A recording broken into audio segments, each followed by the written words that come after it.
I'm Steven Rennell, the host of the Meat Eater podcast and the Netflix original series Meat Eater. As a hunter and wildlife enthusiast, the question comes up, how can you justify killing and eating animals that you love and protect? Well, that's part of what we wrangle with on the Meat Eater podcast, along with broader and often funnier discussions about living an outdoor life in the modern world. Listen to the Meat Eater podcast on the iHeartRadio app, Apple Podcasts, or wherever you get your podcasts. Welcome to Monster, DC Sniper, a production of iHeartRadio and Tenderfoot TV. The views and opinions expressed in this podcast are solely those of the podcast author or individuals participating in the podcast and do not represent those of iHeartMedia, Tenderfoot TV, or their employees. Listener discretion is advised. September 5th, 2002, Clinton, Maryland. About a month before the DC Sniper attacks began, and 2 months before investigators found Paul LaRufa's laptop in the sniper's car, LaRufa was ambushed. It's pretty amazing that you go from just an ordinary routine to all of a sudden you're part of this crazy thing that happened that's one of the largest manhunts in history. At the end of a long, busy day, he closed down his family restaurant with a couple of friends. He put the day's earnings in a bank bag and wished his friends good night. I locked up the restaurant, set the alarm. We all walked to our cars. I got in the driver's side, shut the door, and before I could do anything, the window to my left exploded. George, it's emergency 911 center. There's been a shooting at Mark Twain Restaurant, 9009 Stewart Lane. Send help immediately. No, stay on the line. Oh, God. You the one who got shot? No, ma'am. It was the owner. I think he got shot and robbed. I heard the gunshot when I drove away. Was the robbery and the shooting? Yes, ma'am. Okay. Shit. I wish I did. Got the ambulance and the police officer on the way. Who did this? I have no idea. I couldn't tell from the back. He was wearing a black jacket, black backpack, and a black cap. What type of weapon was used? All I heard was gunshot. I don't know if he's hurt or not. I took off. 5 shots came in the window. They all hit me. It went from a tremendous sound that deafened my left ear. Then within seconds, it became incredibly quiet. I didn't have time to blink, let alone see anything. All I saw was a flash of light, and that was it. I was bleeding out of my chest and my upper back, lower neck, because one of the shots hit me from that angle. So I leaned on the horn to just attract anybody who would be around, and leaned on it, and then I opened the door. I was able to get out of the car and stand up, and one of the guys that I left with was walking towards me. He was dialing his cell phone. Hi, 911. I'm at Marcelina's on Stewart Lane in Clinton, Maryland. I need an ambulance right here. A guy came out from behind the store and shot Paul LaRufa, and he's bleeding. Sorry, the person that you're talking to, are they in a car? No, he was in the car. He's standing, but he's outside the car. Hurry up! You don't have him stand. Try to get him to sit down and not move around. Paul, can you sit in the car? He said you should sit down and not move around. All right, but I don't want to die here. The pressure of the blood inside me was collapsing my lungs. I didn't know that's what was happening. All I know is that I was suffocating.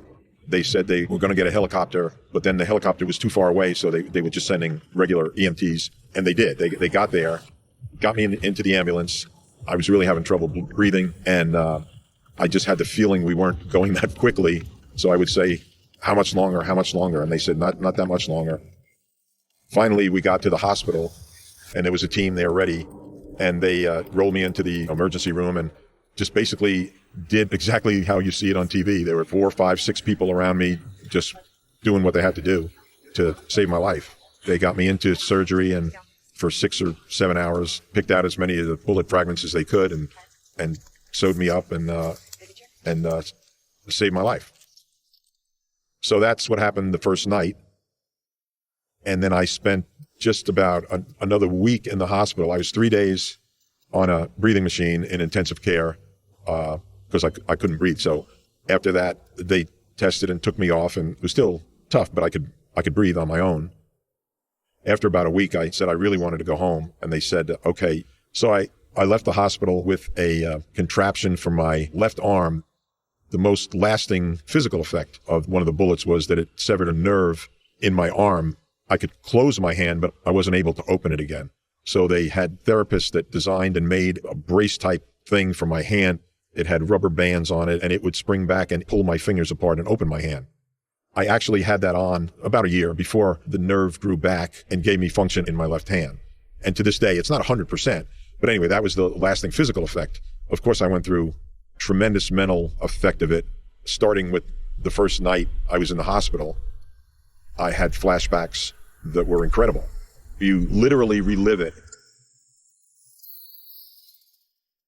If you've ever had a nightmare where you're scared or somebody's chasing you, it's that times 10, because you really relive it. You hear it. Your ears hear that sound and you feel it. And it's just terrible. It's horrible. You can't turn it off. You can't make it stop. It just happens. It happened every night. I was shot September 5th. They didn't catch them till October 24th. So for at least that time and probably a little more, I had that flashback all the time. So that was hard. And then it began to wane and lessen, mostly, I think, because they were caught. After they were caught, they found my computer and they put the whole thing together. Muhammad's ex-wife lived right down the road from the restaurant. There is a ruthless person on the loose. What unnerves this community the most is the randomness of the murders. Ordinary people doing ordinary things. They killed 5 people in one day and then went on the rampage for the next month. It is quite a mystery. The police say they have never had a crime quite like this. Be careful. These guys are using weapons that are going to go right straight through our bulletproof vests. There's a white van just went by with 2 guys in it. From iHeartRadio and Tenderfoot TV, this is Monster, DC Sniper. Following Muhammad and Malvo's arrest on October 24th, investigators wondered whether others were involved in planning the attacks, and they were also trying to solve one of the biggest mysteries in the case. What was the motivation? That question would become increasingly important as they prepared for the upcoming trials. Muhammad and Malvo had been brought to Montgomery County and interviewed. Muhammad initially talked, saying he was innocent, but then quickly asked for his lawyer. Malvo refused to speak at all. So investigators turned to evidence from the Blue Caprice. Forensics from the Bushmaster they found in the car matched bullets from the shootings. They found LaRufa's laptop, which led them to his shooting, and they began retracing Muhammad and Malvo's steps using other evidence they found in the car, like receipts and phone cards. And investigators unraveled a whole new string of crimes. They didn't have a car. They had come across country by buses and hitchhiking. What they did was they took the money that was in my bank bag. They got about $3,600 in cash, which financed their whole operation. They went to Jersey and bought the car. From Clinton, Maryland, Muhammad and Malvo traveled up to Trenton, New Jersey.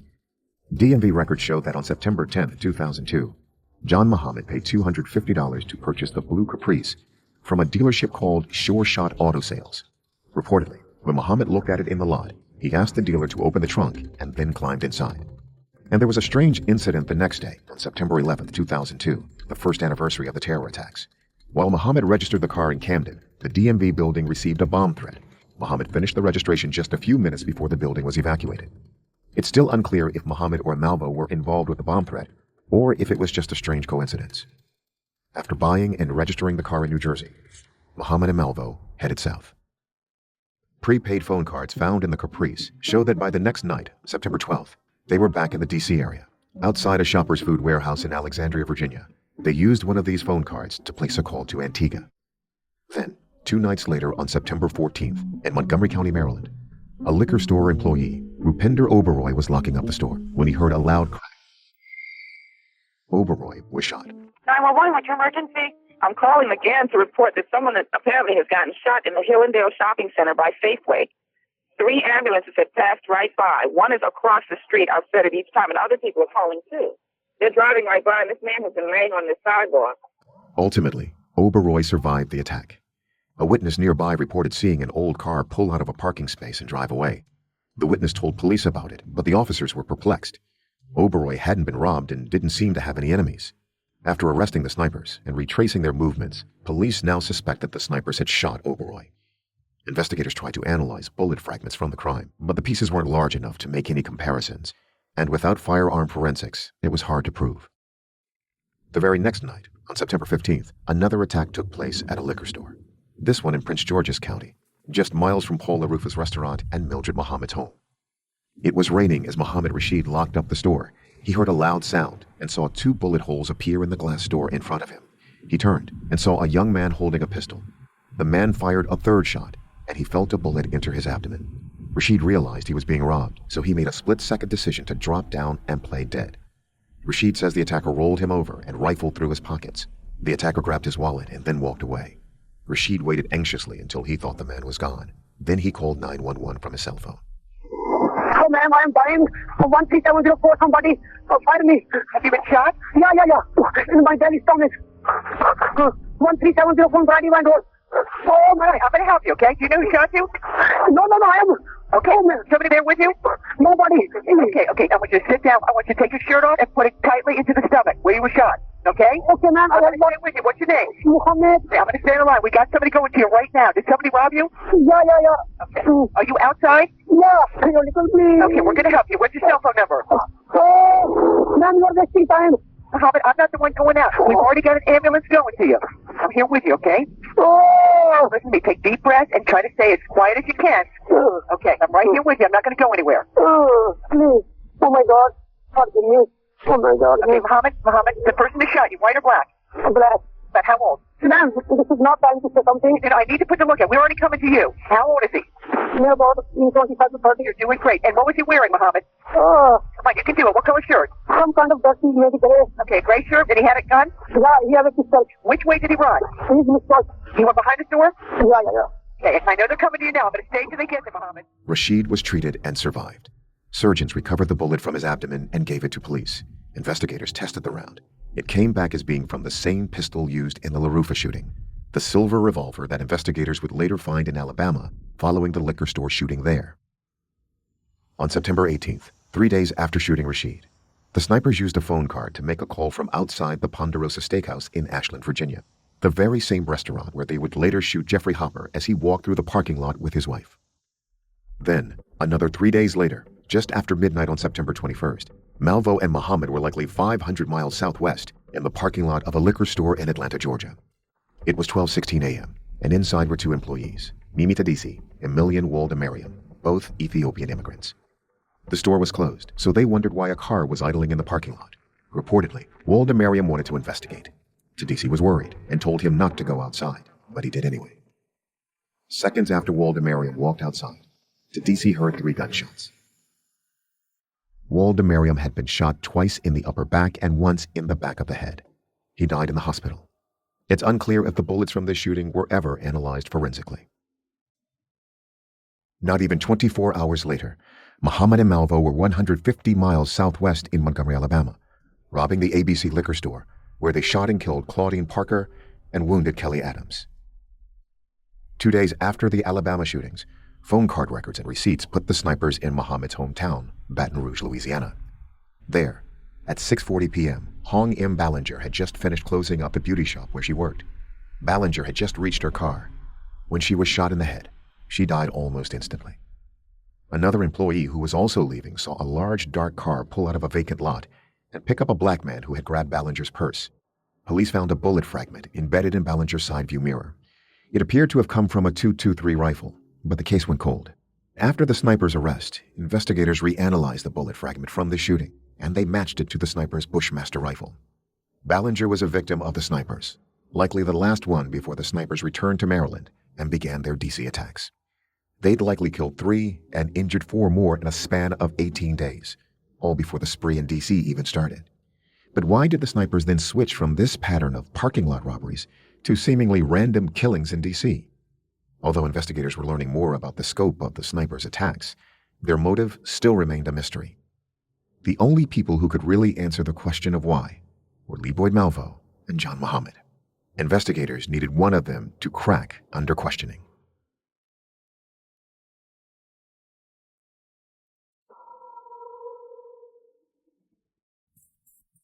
I'm Steven Ranella, host of the Meat Eater podcast and the Netflix original series Meat Eater. As a hunter and wildlife enthusiast, the question comes up, how can you justify killing and eating animals that you love and protect? Well, that's part of what we wrangle with on the Meat Eater podcast, along with broader and often funnier discussions about living an outdoor life in the modern world. Listen to the Meat Eater podcast on the iHeartRadio app, Apple Podcasts, or wherever you get your podcasts.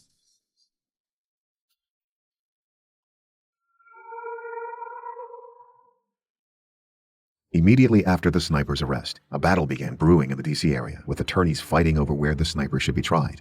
On October 25, 2002, just the day after the snipers were arrested, Montgomery County Prosecutor Doug Gansler held a news conference before he even learned Malvo's age or last name. The Montgomery County Police Department will obtain an arrest warrant for the arrest of John Muhammad, age 41, and Lee Salvo, age 19, for 6 counts of first-degree murder.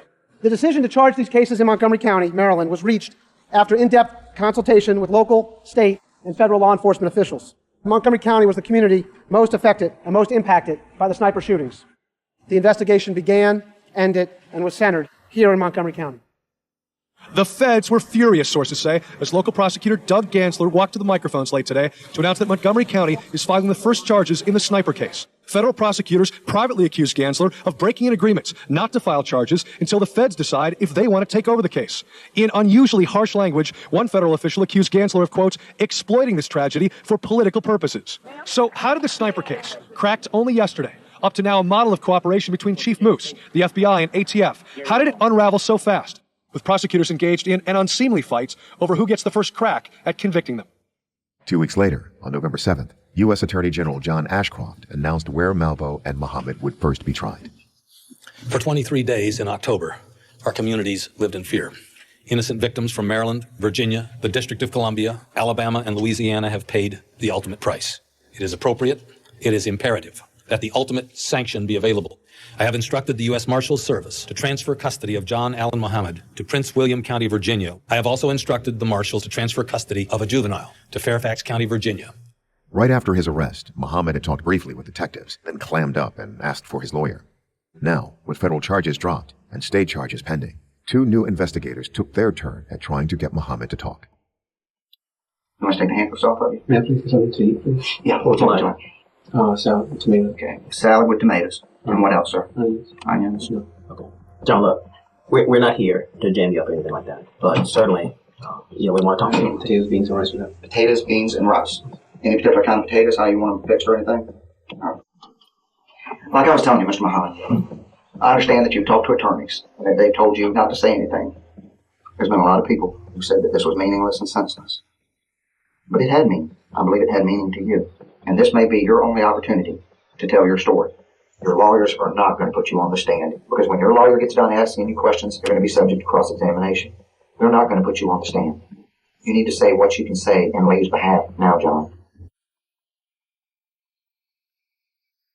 Aside from his requests for food, John Muhammad just sat stone-faced in the interrogation room. Detectives knew that Muhammad and Lee Boyd Malvo weren't biologically related, but that he had often introduced Lee to friends as his son. So the detectives tried to use John's relationship with Lee to get him to talk. I would assume that since y'all were taken into custody that you have not talked to him. And I would imagine that's very difficult for you. He's alone. He's afraid. But as a father, myself, I know the pain that must cause you also. Not being able to reach him in his time of trouble when he needs your love more than he needs anything else. So if you don't do anything else here for yourself, do this for your son. Tell us the truth. Tell us what the meaning is behind this. Let's do some damage control here. And in some way, try and spare his life. Did Lee pull the trigger? Did Lee do any of the shootings? Now, I can tell you what Lee's going to do, just based on what I know about kids and what I know about their love for their parents. To save his own life, that boy's not going to say, it was all my daddy. It wasn't me. You know that in your heart. There's only one person that has any hope of saving his life, and that's going to be you. Because if you don't say anything, he's not going to say anything. And Lee's going to lose his life over this. John, they're going to make an assumption that Lee pulled the trigger. They're going to base it on the fact that that was a small area back there, and that in all likelihood, you were driving. Being more mature, you would be able to drive with more calm and care. All we want to know is the truth. And I don't want to see a 17-year-old kid put to death needlessly. At 17, he is not a man. He's a kid, and he's afraid, and he is alone. But the court's going to treat him like a man. There was one person, seemingly, and you know better than I do because you know the intimate details, there was one person who really seemed to care about him. And here you are. And he's not strong without you. And you know what he might do? He might say, I shot them all.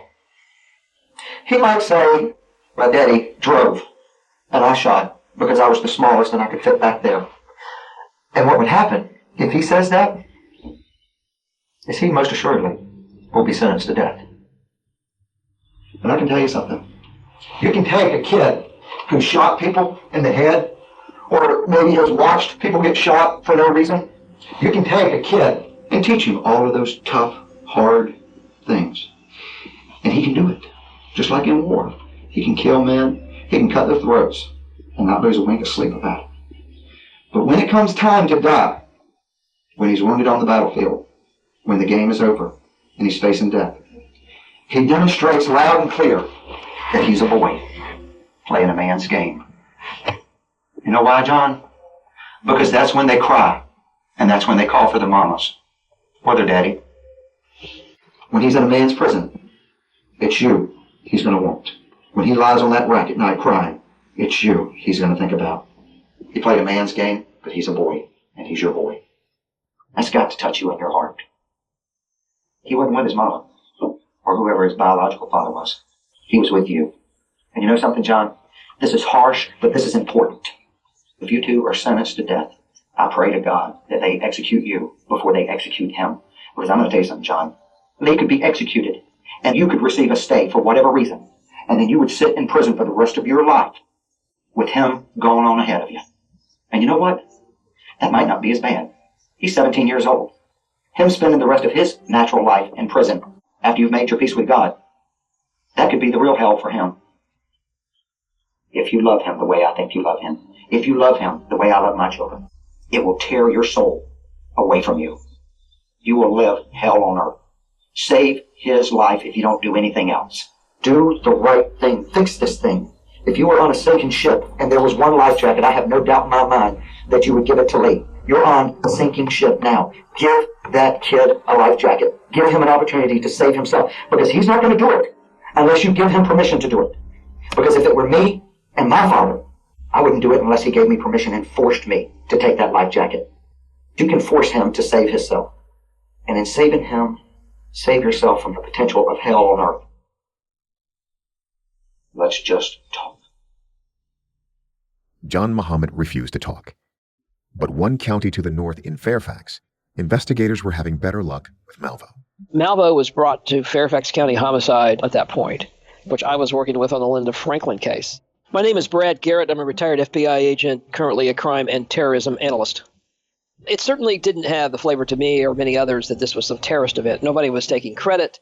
There didn't seem to be any significance to the people that got shot. It seemed like they were just in the wrong place at the wrong time, mowing their yard, pumping gas. So it was hard to sort of imagine what the real motivation might be. You know, many shootings can be attributed to revenge, which may not actually be toward the people they are shooting. Some people call it displaced violence. So is that going on here? When Malvo was brought to Fairfax County Homicide, myself and a homicide detective by the name of June Boyle interviewed him roughly starting at 4 o'clock in the afternoon until about midnight. Courts are closing at 4. It really set up nicely for them. My name's Tom Walsh, partner at Petrovich & Walsh. My name is Mark Petrovich, also a partner at Petrovich & Walsh. Tom and I were two of the members of the team that represented Lee Malvo in the D.C. sniper case. At the time, in Maryland, you couldn't execute juveniles for the crimes they committed, but you could in Virginia.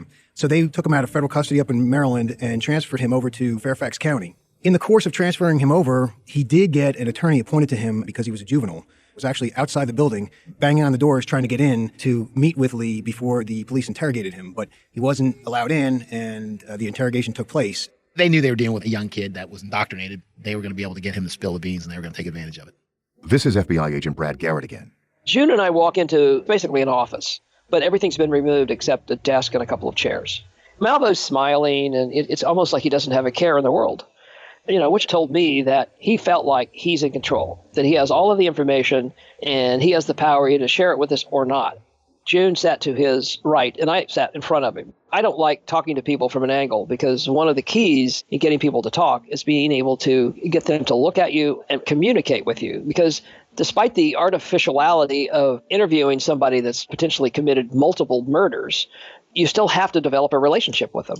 And so the first thing you typically always ask people is, how do they feel? How much have they slept? Do they need anything? Food, water, something to drink, etc. So we started talking a little bit about where he was raised and, how did he end up in Antigua? And he gradually gave us pieces of information, but not a lot. And so I'm sort of racking my brain as to how can I really get him to talk about something that he may care about or have an interest in. I'm not sure what got me to this point, but I started talking about movies. 2002, there was a movie that had been out for a while called The Matrix. And I knew a lot of kids his age liked that movie. So I said, have you watched the movie The Matrix? And up to this point, he has not made eye contact. He sort of looked over me or around me, even though I was in front of him. And it was the first time he looked me in the eyes. And I thought to myself, well, at least I can maybe get him to connect with me at this point. We'll see how far this goes.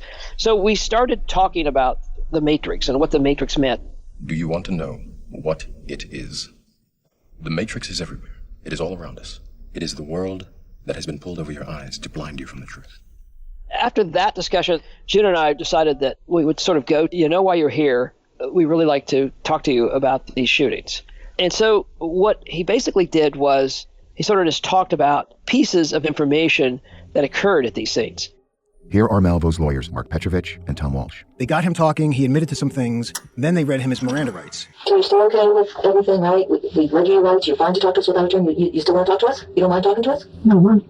They can no longer do that. It's now unconstitutional to conduct an interrogation that way, but at the time it wasn't.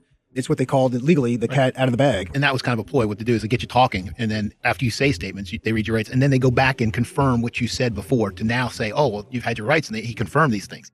You mentioned earlier that the gentleman in Manassas, you saw him drop, right? And you knew he was dead. It wasn't illegal, and if you could see me, I guess I would air quote that. The way it was conducted wasn't illegal, but had Todd Pettit been able to get in, he would have advised Lee not to speak, and they would not have gotten the interrogation. Right. But there was none of that, and the statement came out. It was damning. The audio from the interview can be difficult to understand, and throughout it, Malvo laughed, made sound effects, and responded to questions with short, abrupt answers.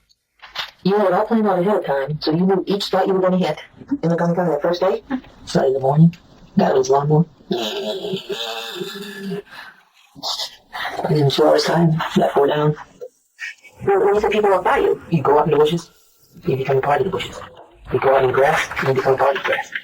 If there's a 50-yard fence, I'm over it in 2 seconds. Well, after you shoot, you run and climb over a fence? Mm-hmm. How can you run with the gun though? It's an AR-15. That's why they picked it. It's so easy to break down. So you have shot and broken it down right after shooting and nobody sees you? And then, what, put it in the bag or? Put it in the bag? I can walk with it out in my hand. This is deception. Yeah.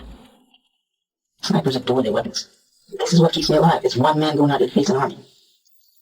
Did you see the trooper? Yeah, I told you. I shot the trooper. Why didn't you? Because he wasn't that crazy. And you were going to keep killing until you got the money? Until you listened. But at some point you knew that we have to give you the $10 million?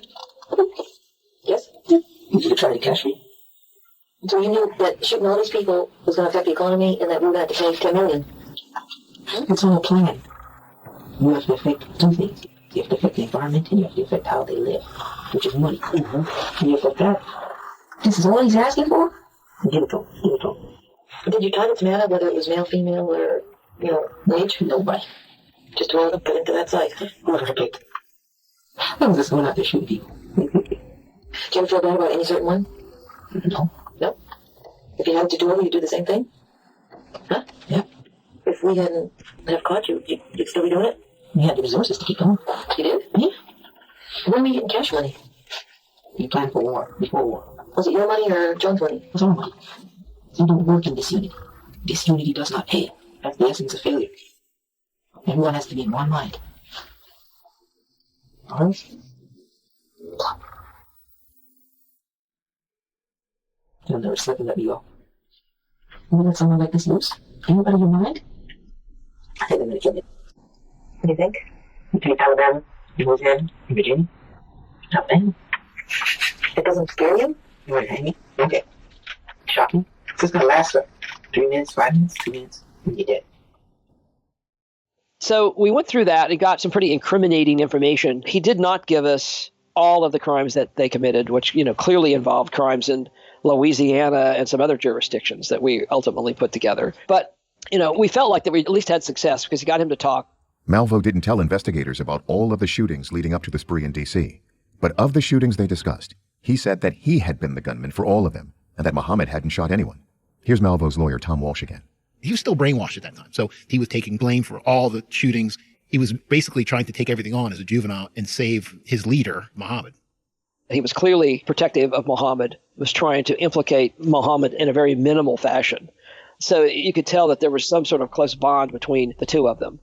At the end of this interview, I said, what was the motivation? Why did you guys do this? And he looked at me and he says, well, it's all about the Matrix. Where should I go look to understand all this? Matrix. And I said, well, what does that mean? Is the answer in the movie? I mean, that doesn't mean anything unless I know what you think the Matrix, the movie, means. Then he just smiled. Part of Muhammad's indoctrination was to desensitize Lee to violence, to shootings, to the consequences of what happened. The Matrix and things of that nature were part of the indoctrination. Those are factors that needed to be explored. What did Malvo mean when he said that the explanation for the shootings could be found in the movie The Matrix? Investigators wondered if Muhammad had been radicalized and was committing an act of terror out of hatred for America. And then there was the demand for $10 million to be deposited on a bank card. Could it really all be about money?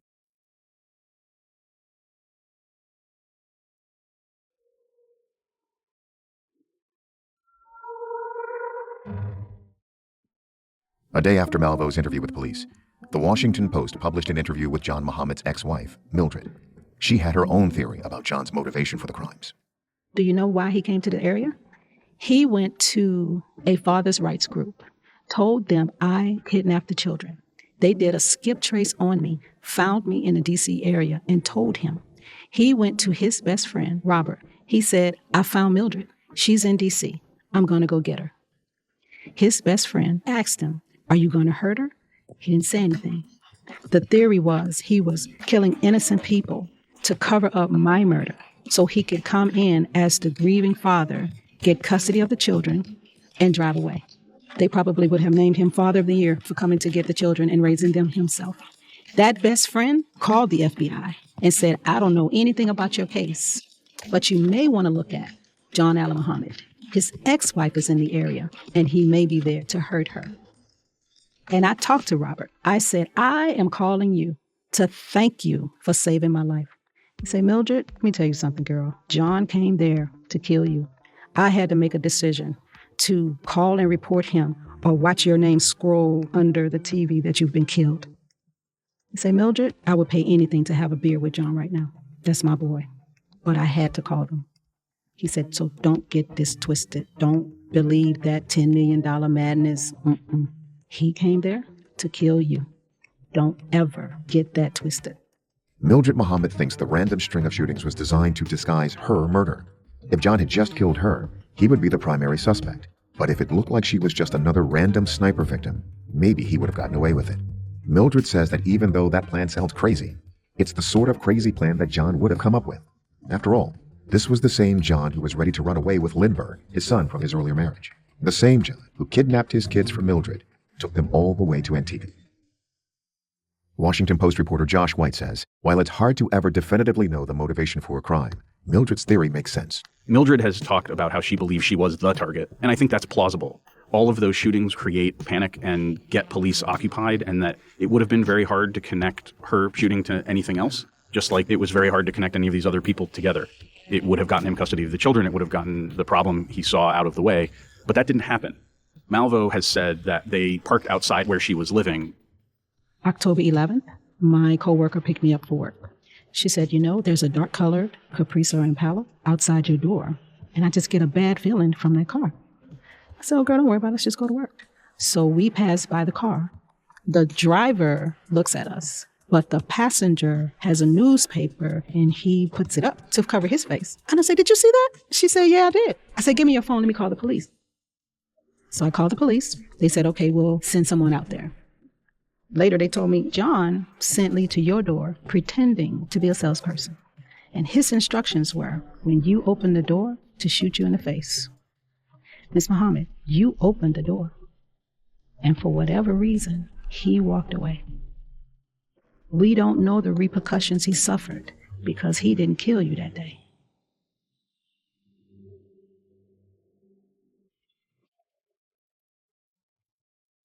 Next time on Monster, DC Sniper. You know, it's hard enough working one murder to have these 13 shootings just in our area, let alone what else went around the country. We knew it was going to be a monumental task.